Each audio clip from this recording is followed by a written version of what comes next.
Welcome to 2023. And I know it's hard to believe, isn't it? That's hard to even imagine. It is. And so just so you know, I think you probably already do, I'm Steve Autrey. I have the privilege of serving Denver United Methodist Church, and my good friend Paul Thompson, who serves Huntersville United Methodist Church. We've had a few weeks away from making Time podcasts. enough for Steve to get COVID and almost recover. Almost. So we're about a week behind from where we wanted to be because, I just wasn't available last week. Yeah, and I can still hear it in his voice. But so So if I'm coughing a little, I'll look that way. I try to. Yeah. I followed all the guidelines and all that. It's just a note. There's a high rate of COVID back out there. Fortunately, it's not as severe. It does seem to be very transmissible. So if you feel feeling sick, get yourself tested and take care of yourself.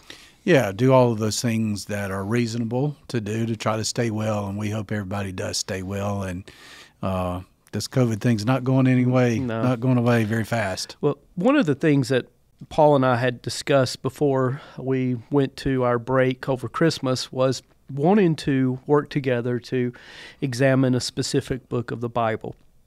And so you've probably already noticed that we've been in the Gospel of Matthew, and that's exactly what we're doing. We're taking a thorough look at Matthew, which means this may stretch out a while. We may be here a while, right? We met over a Zoom conversation from my when I was recovering from COVID, and we planned out a strategy to examine the beginning of Matthew up through the Sermon on the Mount. Yeah, let's talk for a minute why Matthew. Right. I can honestly say that this is probably not what I should say, but Mark's my favorite gospel. And the reason it's my favorite gospel was because I had a class in seminary that focused the whole semester on Mark. And I had a professor I dearly loved who taught that class. So I feel like I know Mark's gospel pretty well. And John is that spiritual gospel that kind of is different. We all know John 3:16 and some of that. And then Luke, I've come to really appreciate Luke. Luke has this bent on the least, last, and the lost. I think that's great. So Matthew for me has not been ground that I've been plowing very much. I would have to say I agree with you. Initially, when I went to seminary, I found that I was most drawn to Mark's gospel. Mark's gospel is the first one written down, almost certainly. And Mark doesn't beat around the bush. Nope. His 16 chapters, boom, we're done. And his transitions are, this happens, this happens, this happens, and you'll find words like immediately all the time. And Jesus is it's fast-paced, it's here, there, there, there, there. It's almost breathless. Mm-hmm. I began to really dig into Matthew's gospel several years ago when I heard a talk by a guy named Brian McLaren who challenged people to preach through the Sermon on the Mount. Oh, wow. And he made a statement of, I don't know when the last time I heard a sermon series on the Sermon on the Mount.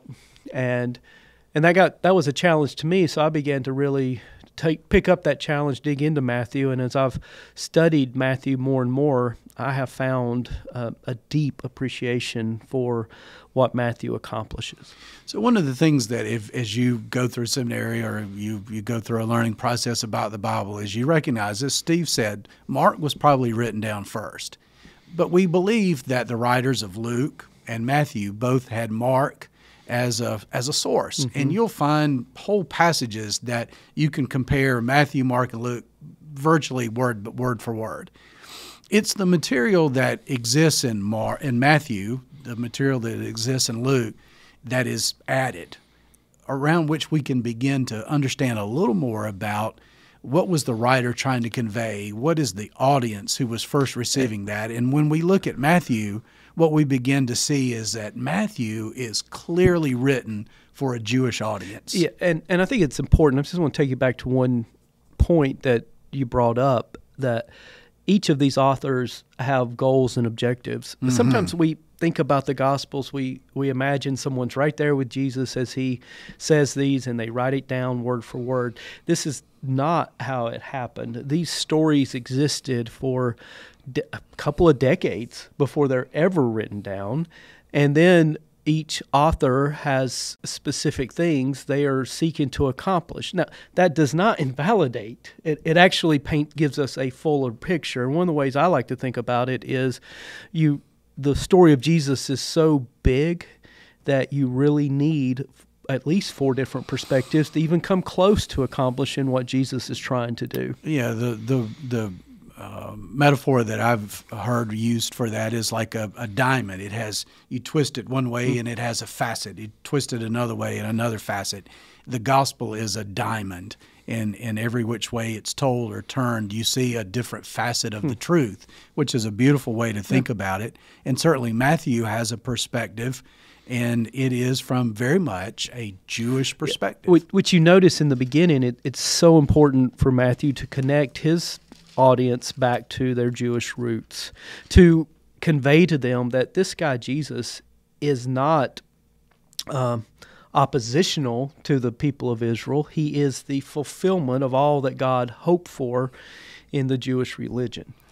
And Matthew not only is able to connect that, but throughout the whole book, you'll see that just hint after hint after hint points to this reality that Steve is talking about, that Jesus is both the Jewish Messiah, but he is also a fulfillment of a promise of the law. Let me give you one example. There are 5 sections in Matthew that end with a similar phrase, and that phrase is, and when Jesus had said these things, he, and then goes on to that. 5, the number 5 in Jewish tradition is very important. Of course, we know that there are 5 books of the law, 5 books of the Torah, 5 books. And so even a little hint about the structure of Matthew points to the fact that Matthew was written for a Jewish audience. Mm-hmm. And it's one of those, it begins within Judaism, but part of Matthew's understanding that is expressed in who Jesus is that the ultimate fulfillment of Israel is for God to be God of all, and for the promises of Israel to become the promises of the nations. And when in the way the Bible uses the word nations, it's ethnicities, all people, all races. And it's leaving the banks of Judaism and spreading all around to whoever will receive it. A prime example of that is that story of the Magi, the astrologers who come. We touched on that a few weeks ago. It's this idea that this group of astrologers from a place far away, likely in modern-day Iran, Iraq, came in searching out this new Messiah, this King of the Jews, and the first ones to bow down and worship. Yeah, and to acknowledge we're not Gentile astrologers. No, they're not from the temple. They're from afar. Yeah. From far, we'd say that there's a fire over there. Something's burning down. It's a long ways. You just crack me up. Yeah, myself too. But part of this, though, is this idea of God ruling on earth. And that's always been the dream and the vision of the people of God, except that Matthew's redefining the people of God as being this large body, this large polis, which is where we take our word political from. Well, it's always been understood from, if you look back at the Hebrew Scriptures, Isaiah, all sorts of places, that it was God's dream. It was God's desire, intention, that the people called Israel, the people later called Jews, they were chosen not because they were somehow special. They were chosen to be the conduit through which God brought this story into creation. Part of that original promise to Abraham was to be a blessing to all people. All people. Which creates in Matthew's vision this new reality when Jesus shows up called a kingdom. And Matthew will talk about it as the kingdom of heaven. And we'll go into more detail about what that kingdom of heaven is all about when we get together with you tomorrow. So my encouragement to you is throughout this series is read along with us in the Gospel of Matthew. You're going to find in that first chapter this wonderful genealogy that on the surface makes no sense. You see these names, they are boring. But when you understand that it is making the connection that Jesus is tied through Joseph all the way back through. So read along with us. All right, thank you, and we will see you tomorrow.